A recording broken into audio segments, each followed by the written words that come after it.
여의도 타임즈 시간입니다. 자, 오늘 아침에 나온 증권사 리포트에는 빅히트 엔터테인먼트에 대한 이 IPO 시장에 대한 관심사를 두드러지게 표현한 리포트가 있었는데요.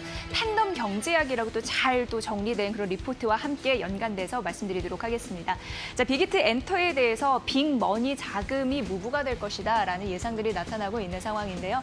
빅히트 엔터 이 일반 청약 앞두고 100조 원이 몰릴 가능성이 있다. 정말 어마어마한 규모입니다. 이렇게 예상되고 있는 상황이고 기관 수요 예측을 했는데 1,100대 1이 넘어섰습니다. 하루에만 펀드 모집을 해봤더니 2천억 원 예상을 깨면서 2,400원이 몰려들었다고 하는데 앞으로 100조 원 이상이 과연 일반 청약에서 올 수 있을지 여러분들 잘 판단해 보시면 좋을 것 같습니다.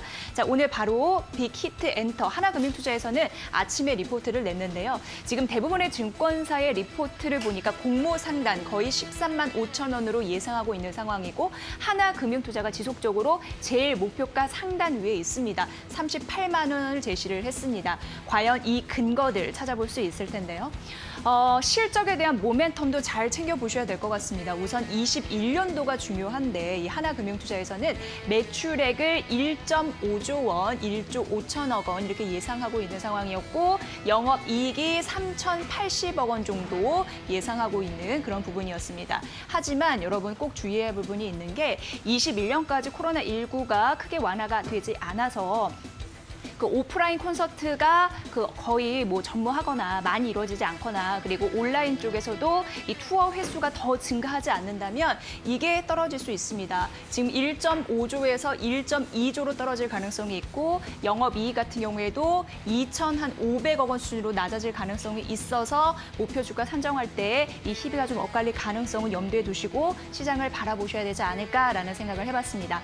최근 나온 증권사의 목표 주가를 잠시 좀 정리를 해봤습니다. 오늘 하나금융투자에서 역시 38만 원 얘기를 했던 그런 상황이었고요. 유한타증권이 29만 원 정도, 거의 30만 원 가까이, IBK투자증권에서 24만 원, 그리고 메리츠증권에서 16만 원 이렇게 예상을 한 상황이고 하나금융투자 오늘 38만 원 가장 높게 여전히 매수 흐름을 좀 외치고 있었다라는 부분 저희가 언급을 해드리도록 하겠습니다. 자, 그렇다면은 빅히트 엔터테인먼트 이 팬덤 경제학이 굉장히 중요하다고 하는데 대부분의 증권사에서 목표 주가를 조정을 했을 때 그 얘기를 했을 때 팬덤 경제학을 얘기를 했습니다. 그걸 가장 잘 얘기한 게 IBK 투자증권이라서 이 증권사의 리포트 지금부터 만나보도록 하겠습니다. 팬덤 경제학을 좀 리드할 수 있는 빅히트 엔터인데요. 우선 3세대 아이돌에 대해서 얘기가 나왔죠. 2014년 이후라고 하는데 1세대는 1990년대 후반부터 2000년대 초반 그리고 2세대는 2000년대 중반 그리고 3세대가 2014년 이후가 됩니다. 조직적으로 여러 가지 있는데 방탄소년단, 엑소, 블랙핑크, 트와이스, 레드벨벳 아실 것 같고요. 그리고 이런 팬덤이 형성된 이후에 스트리밍 그리고 앨범 구매, 지하철 광고, 굿즈 제작, 소비 이런 부분 으로 홍보하는, 서포트하고 그런 문화가 자리 잡았다라는 부분이고요. 유튜브, 트위터 이런 데에 강점을 갖고 있습니다. 적극적으로 SNS 활용을 하고 있죠. 그리고 조직적인 팬덤의 지지 때문에 방탄소년단은 빌보드 핫 200 위에서 1위를 기록하기도 했습니다. 빌보드 1위를 차지한 최근 다이너마이트 같은 경우에도 직접 효과가 2,457억 원 정도 분석되고 있으니까 그 가치에 대한 여러분 흐름들 눈여겨보셔야 될 것 같고요. 자, 한국에서 시작된 팬덤 경제학이 최근 글로벌 음악 시장에 화두가 되고 있다라고 하는데 음반 판매량이 18년도 급증한 흐름들이 나타나면서 2천만 장 이상을 뚫었습니다. 세계에서 가장 인기 있는 보이밴드 방탄소년단을 포함해서 아이돌 팬덤 문화가 한국인의 특수성인데 글로벌 음악 시장에서 이거를 주목하고 있다라는 부분이고요. 중요한 거는 이 팬덤 문화가 확산이 아니라 현재 집중이 되고 있다라는 부분입니다. 이례적으로요. 지금 1위 음반 판매량 가파르게 뛰어오르는 흐름들이 벌써 19년부터 나타나고 있는 상황입니다. BTS라는 슈퍼스타의 등장으로 팬덤 경제가 집중이 되고 있다는 부분에서 경제학의 의미를 우리가 눈여겨볼 수 있을 것 같고요. 지금 빅히트 엔터의 가장 중요한 모멘텀이라고 할 수 있는 게 간접 참여형 매출 플랫폼이라고 보시면 될 것 같은데요. 우선 플랫폼을 통해서 매출 확장이 비교적 자유로운 편입니다. 지금 이렇게 영역이 좀 확대되고 있는 흐름들이 나타나고 있는데 이후에 말씀드릴 테지만 위버스의 플랫폼 성공 시에는 간접 참여형 이 매출을 통해서 확장이 커질 수 있음을 주목을 해봐야 된다라고 얘기를 하고 있습니다. 현재 거대한 팬덤은 여러분 느끼셨을 테지만 검증은 완료된 상황이지만 정교한 플랫폼은 좀 더 지켜봐야 된다라고 하면서 유의사항은 언급했으니까 그 흐름들은 꼭 집중해 보시길 바랍니다. 자, 그렇다면 위버스가 과연 무엇일까? 또 아시는 분은 아시겠지만 조금 더 설명을 드리면 이거는 팬들의 커뮤니티의 장이자 그 플랫폼의 한 형태인데 콘텐츠를 유통하는 플랫폼이다 이렇게 보시면 될 것 같고요. 이거로 승부를 보겠다라는 그 빅히트 엔터의 야망이 고스란히 담겨 있는 부분입니다. 운영 플랫폼은 빅히트 엔터 자회사가 하는 상황이고요. 그 월간 서비스 이용자가 470만 명을 7월 기준으로 넘어섰습니다. 아티스트는 BTS를 대표로 해서 세븐틴, 뉴이스트 여자친구 등등등이 있고요.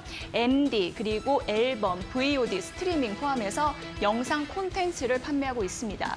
10개의 언어가 자동 번역이 되거든요. 그래서 글로벌 팬들의 진입 장벽을 낮췄습니다. 이런 시스템이다라고 보시면 될 것 같습니다.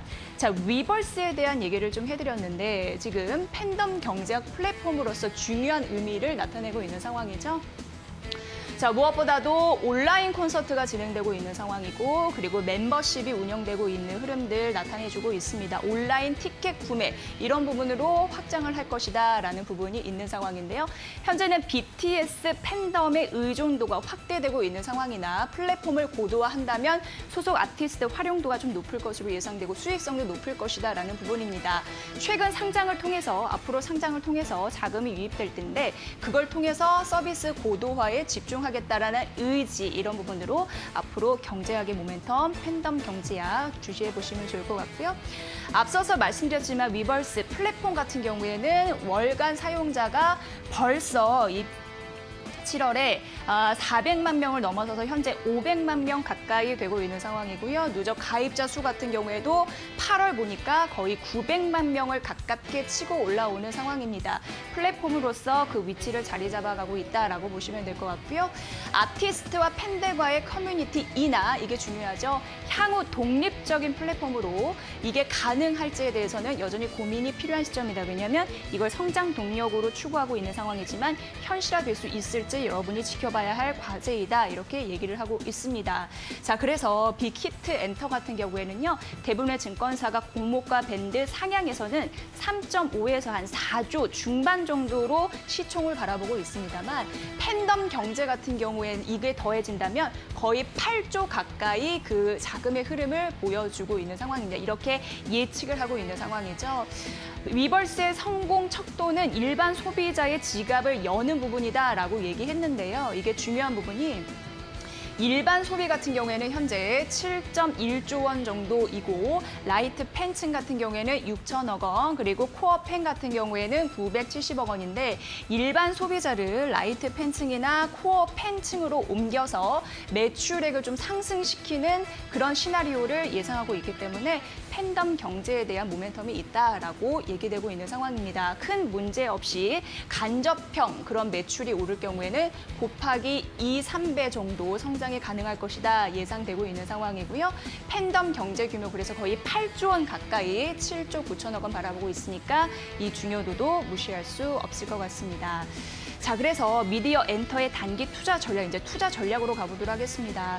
상반기 같은 경우에는 온라인 마케팅, 그리고 뭐 웹툰, 웹소설 중심의 상승세를 보였는데 현재 빅히트 엔터의 상장을 앞두고 있는 상황입니다. 그래서 엔터 3사는 대체제로 부각이 되고 있는 상황이고 연초 대비 시총이 많이 올랐습니다. 44% 이상 오르고 있는 흐름들이 나타나고 있고 지금 빅히트 엔터의 공모가 3.5조 그리고 4.6조 이 정도로 바라보고 있다라고 말씀드렸습니다. 하지만 빅히트 엔터 상장 때문에 미디어 엔터 업종의 주가의 변동성은 확대될 가능성이 있어서 이 부분 주시해 보시면 좋을 것 같고요. 단기 조정이 예상될 수도 있고 그리고 빅히트 엔터 펀드 편입 수요 이런 부분 때문에 올해 상승률이 높았던 온라인 마케팅 그리고 웹툰 웹소설 이거 상반기 괜찮다고 말씀드렸잖아요. 단기 매도세가 나올 가능성이 있어서 이 부분을 주시해 보셔야 된다라고 얘기가 되고 있습니다. 전반적으로 미디어 엔터 관련주의 전략 전략은 빅히트 엔터에 따라서 매물이 나타날 가능성은 있다라는 부분이고요. 자, 빅히트 엔터 오늘 하나금융투자에서는 얘기가 나오고 있는 상황인데요.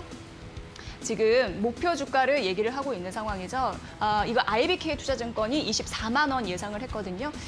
하나금융투자는 38만 원이고 IBK 투자증권의 리포트를 보면은 현재 지금 기관 수요 예측이 끝난 상황이고 청약 예정일이 이제 추석 끝나면 나옵니다. 5일부터 6일까지고 상장 예정일은 10월 15일이고 그런데 24만 원 얘기를 하고 있잖아요. 이 예상 대비해서는 훨씬 목표 주가를 상향할 가능성은 있다라고 얘기했지만 24만 원을 굳이 얘기한 이유는 지금 위버스 플랫폼에 대해서 검증이 조금 더 확인이 필요한 상황이고 IPO 된 이후에 주가가 떨어질 가능성도 SK바이오펌이나 카카오게임즈에서 봤기 때문에 이 향후 흐름까지 고려를 해봤을 때 24만 원이라고 썼다라고 얘기가 되고 있습니다. 이 흐름도 주시해 보시면 좋을 것 같습니다.